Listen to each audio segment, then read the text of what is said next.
بسم اللہ الرحمن الرحیم۔ السلام علیکم۔ امید ہے آپ سب لوگ خیر و عافیت سے ہوں گے۔ امام محمد باقر فرماتے ہیں، امام حسین نے اپنے اصحاب سے فرمایا، تمہیں بہشت کی بشارت ہو، خدا کی قسم مجھ پر جو مصائب ڈائے جا رہے ہیں، کچھ مدت گزرے گی، اس کے بعد ہم اور تم زندہ کیے جائیں گے، یہاں تک کہ ہمارا قائم ظہور کرے گا اور ظالموں سے ہمارا انتقام لے گا، اور ہم تم اس عذاب کو اپنی آنکھوں سے دیکھیں گے۔ جب انہیں زنجیریں پہنائی جائیں گی، توق ڈالے جائیں گے۔ کسی نے پوچھا، قائم کون ہے؟ فرمایا، محمد باقر کا 7واں فرزند ہوگا، وہی حجت ابن الحسن ہے، وہ طویل عرصے تک غائب رہے گا، پھر ظہور کرے گا اور تمام زمین کو عدل و انصاف سے بھر دے گا، جس طرح وہ ظلم و جور سے بری ہوگی۔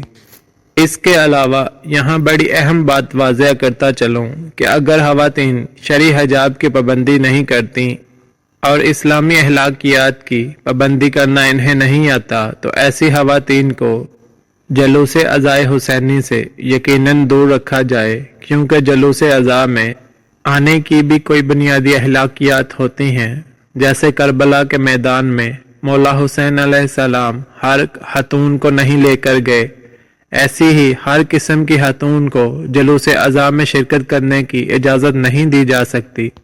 جس طرح کچھ دیگر ممالک میں یہ مناظر دیکھنے کو مل رہے ہیں کہ خواتین کھلے سر بے حجاب جلوس عزا میں شرکت کرتی ہیں، یقیناً اسی طرح کے حالات کو برِ صغیر میں روکنے کے لیے ہر حسینی اور زینبی مومن اور مومنہ کو ابھی سے اقدام کرنا ہوگا۔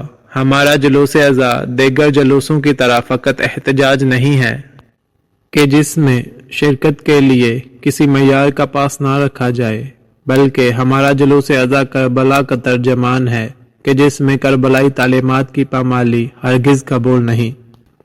یہی وجہ ہے کہ دیگر مذاہب والے جلوس کو دنیا اور نگاہ سے دیکھتی ہے، جبکہ اہل بیت علیہ السلام کے ماننے والوں کے جلوس کو دنیا الگ معیار پر دیکھتی ہے۔ ہمیں اپنے معیار کی خود حفاظت کرنی ہوگی، کیونکہ ہم ہی کربلا کے حقیقی ترجمان ہیں۔ اس کے علاوہ یہ کہ عزائے حسینی کے اصل وارث مولا و آقا حضرت امام مہدی علیہ السلام بھی جلوس عزا میں موجود ہوتے ہیں، اور باقی معصومین بشمول بی بی زینب سلام اللہ علیہا بھی موجود ہوتی ہیں۔ ان کا دل خواتین کی بے حجابی سے سخت ملول ہوتا ہے، ظہور ان گناہوں سے اور دور ہو جاتا ہے۔ ہم ان اثرات کے متحمل نہیں ہو سکتے۔ اس ویڈیو میں اگر کچھ غلط بولا ہو تو میں معذرت چاہتا ہوں۔